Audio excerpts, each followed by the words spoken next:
Dan di sini terdengar lafaz yang diucapkan Sayyidana. Nah ya, Sayyidana. Coba dengar lagi ya.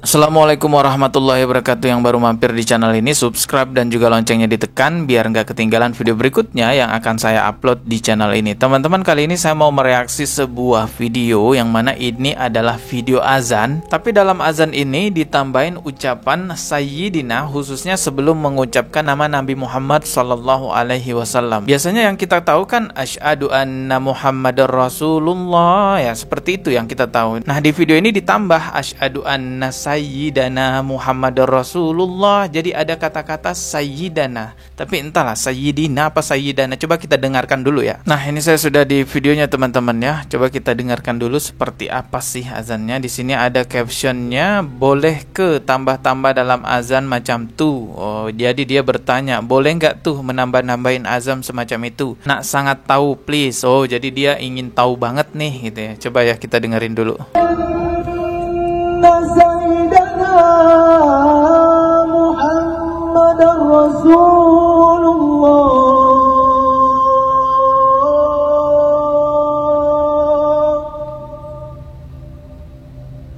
Hayya 'alas shalah.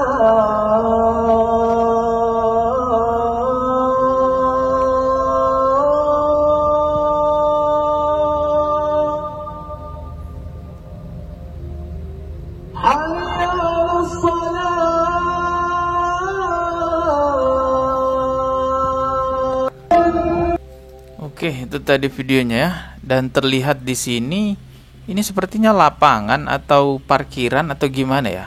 Mungkin ini parkirannya masjid kali ya. Mungkin ya, saya juga tidak tahu teman-teman ya.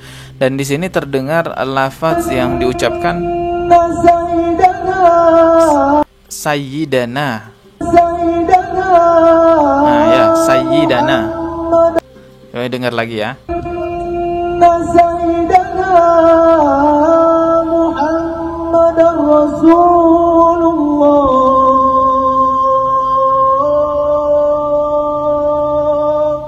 Ya, seperti itu videonya. Jujur aja saya baru dengar ada azan yang semacam ini. Selama saya menyimak di media ya, azannya Masjidil Haram, baik itu di televisi, baik itu di YouTube, tidak pernah saya mendengar di Masjidil Haram itu azan ditambahi dengan kata-kata Sayyidana atau Sayyidina. Adapun perbedaan pandangan ulama mengenai ucapan Sayyidina ini, sependek pengetahuan saya, bukan di persoalan azan, tapi di persoalan sholat, khususnya pada saat tahiyat. Ada ulama yang berpendapat boleh-boleh saja mengucapkan Sayyidina pada saat tahiyat. Ada juga ulama yang berpendapat sebaiknya tidak usah mengucapkan Sayyidina pada saat tahiyat, karena sholat itu kan sudah ditentukan bagaimana tata caranya. Itu pandangan ulama teman-teman ya. Adapun di luar dari sholat, sifatnya umum ya, banyak yang mengucapkan kata-kata Sayyidina Muhammadar Rasulullah SAW. Karena memang Rasulullah SAW sendiri pernah bersabda, aku adalah Sayyid, pemimpin anak Adam pada hari kiamat. Lalu dalam hadis itu juga Rasulullah menjelaskan bahwasanya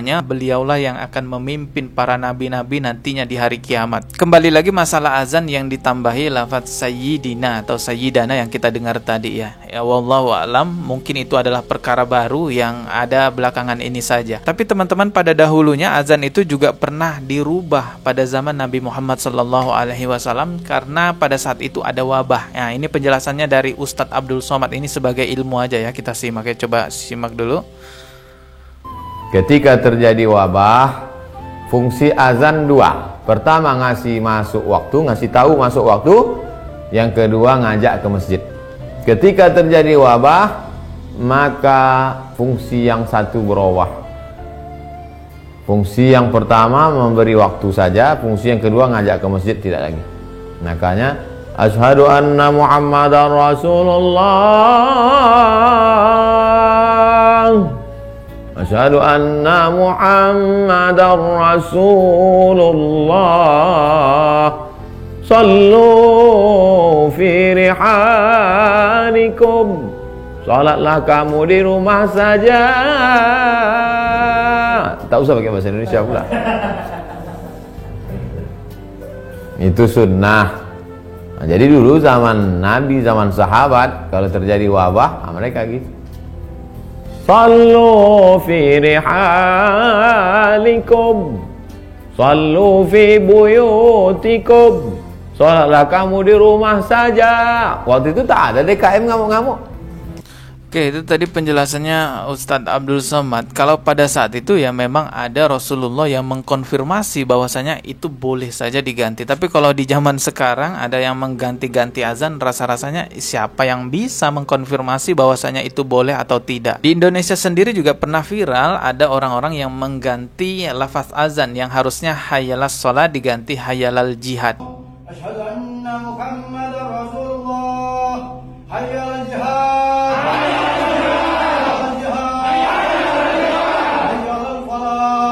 Mari sama-sama kita menjaga kemurnian agama kita agar nantinya apa yang kita wariskan kepada anak cucu kita adalah kemurnian agama Islam itu sendiri, bukan perkara yang sudah ditambahi ataupun yang dikurangi. Kita belajar dari Nabi Isa alaihissalam, banyak yang merubah-rubah syariat yang diturunkan kepada Nabi Isa alaihissalam sampai pada akhirnya peribadatannya, amaliyahnya itu banyak yang tidak logis. Karena memang bukan lagi murni dari Allah, syariatnya sudah dirubah-rubah pakai tangan manusia. Ya begitulah teman-teman. Tidak ada yang bisa menandingi produk syariat dari Allah Subhanahu wa taala. Kita tidak ingin hal seperti itu terjadi di agama Islam. Setiap tahun revisi Al-Qur'an, nauzubillahi min zalik, tidak akan pernah diperbolehkan dalam Islam seperti itu. Al-Qur'an surah Al-Maidah itu sudah jelas sekali bahwasanya Islam telah disempurnakan, dan awal mulanya muncul azan itu tidak serta-merta muncul begitu saja. Ada proses yang dilalui oleh Rasulullah dan para sahabatnya. Sejarah singkatnya itu awal mulanya umat Islam mau menggunakan trompet sebagai panggilan sholat, tapi karena menyerupai umat Yahudi akhirnya tidak jadi. Lalu yang kedua selanjutnya mau menggunakan lonceng. Nah setelah loncengnya itu dibuat, ternyata ada sahabat Nabi yang bermimpi tentang azan.